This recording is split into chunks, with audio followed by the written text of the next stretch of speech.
Alright, so in the last video we left off talking about manometers and barometers, and we worked out number 17, and we're going to go on to buoyancy. And so buoyancy means the ability of something to float or sink in whatever fluid it is in. And in these problems you need to remember that a fluid is a gas as well as a liquid. And so what we see is that if an object is more dense than the fluid that it is in, then it will sink in that fluid.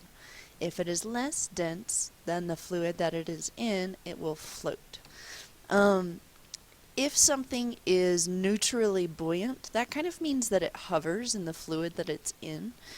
You've probably seen this with pool toys and things of the like, but a neutrally buoyant something is anything that neither floats nor sinks, but just kind of hangs out in the middle of whatever that fluid is. And that is when it has the same density as the fluid that it is in. And we'll go over that a little bit more in a second. Um, the other thing to note here is just like we talked about normal forces when we were talking about force and motion, if I push down on water, and you can think about this in a piston scenario, then that water exerts a force equal and opposite. And what we call this the buoyant force, right? Which is the force that water is pushing back on an object with. Um, the buoyant force is equal to the weight of the volume of fluid displaced by the object. And so an easy way to think about this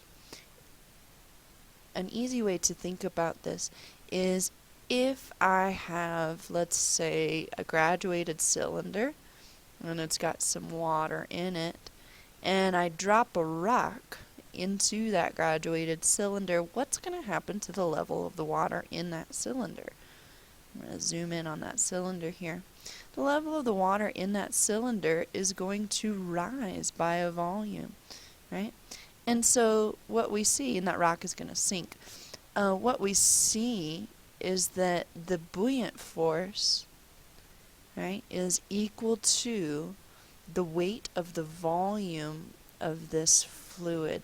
And so it's equal to the weight of fluid displaced. Right? Another way to express that is that the buoyant force, which is in newtons, right, is equal to the density of the fluid times the volume of the fluid times the force of gravity. And so when I do density times volume, I get mass, and mass times gravity, right? So when I do these, I'm getting a mass. And I know that force equals mass times acceleration, which on Earth is the force of gravity. And so what you're really looking at here is just kind of an interpretation of Newton's law. It's the same thing, only we're dealing with liquids now. And so the buoyant force is equal to the density of the fluid times the volume of the fluid displaced times the gravitational constant. Okay? And so to figure out if something is going to float or if it's going to sink, we need to find the buoyant force on that object. And then step 2, we need to find the weight of the part of the object that is submerged. And so let's see, I find the buoyant force on that object, right, using the amount of liquid it displaces. I then find the weight of the object, and if the weight of the object is greater than the buoyant force, then that object is going to sink. If the weight of the object is less than the buoyant force, then that object is going to float. And if the weight of the object is equal to the buoyant force, then we say that that object is neutrally buoyant.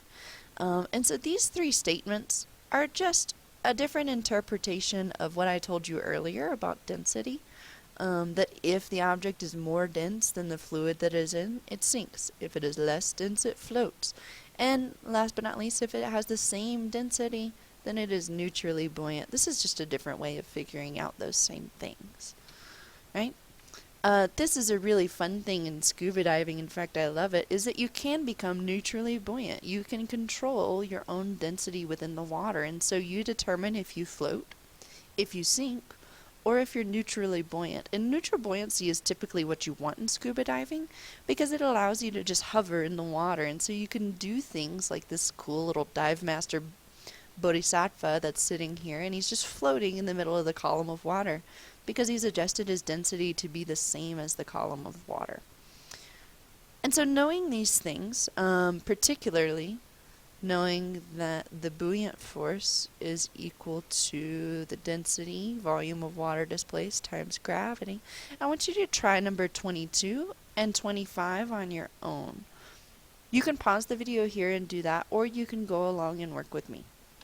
And so, number 22 says a 6 centimeter diameter sphere. And so I'm looking at a sphere with a diameter of 6 centimeters. Has a mass of 89.3 grams. And it is neutrally buoyant in a liquid. Identify that liquid. And so, for number 22, right? We've got, I'm going to draw myself a little picture here. We've got a sphere with a known mass and volume. And it's in some kind of fluid where its density is going to be equal to it. And so I can say that this object has a net force equal to 0 because it's not moving, it's just floating in that. And so I know that the force of the buoyancy, the buoyant force, minus the force of the weight of that object are going to equal 0. And so what I need to do is find the buoyant force and find the weight of that object. And so when I expand this formula down, and I'm going to take this and come over here and start working, I get that the buoyant force is equal to the density of the liquid that it's in, right? The volume of the liquid displaced times gravity. Then I'm going to subtract. I know the force of the weight is just the mass times the gravity, and I know all of this is going to equal 0. I also know that the volume of a sphere is equal to 4/3 pi r cubed. And so when I start plugging things in, I don't know the density of that liquid, and that's kind of what I'm trying to find to be able to identify that liquid. I do know that the volume of that displaced is 4/3 pi r squared, and in this case pi is 0.03 meters cubed, sorry about that, cubed, times 9.8, right? And then whatever this term is, I'm going to minus the mass of the object times 9.8. And so to get the mass of the object, I know that density, the mass of the object is 89.3 grams. And so I'm going to change that to kilograms, 0.0893 kilograms times 9.8. There we go. When I solve all of this out, and I know it's equal to 0, right, I should get that whatever that liquid is has a density, P equals 789.5, which is going to round up to 790 kilograms per meters cubed. And from that value, I can find that that liquid that we're talking about is ethanol, ETOH.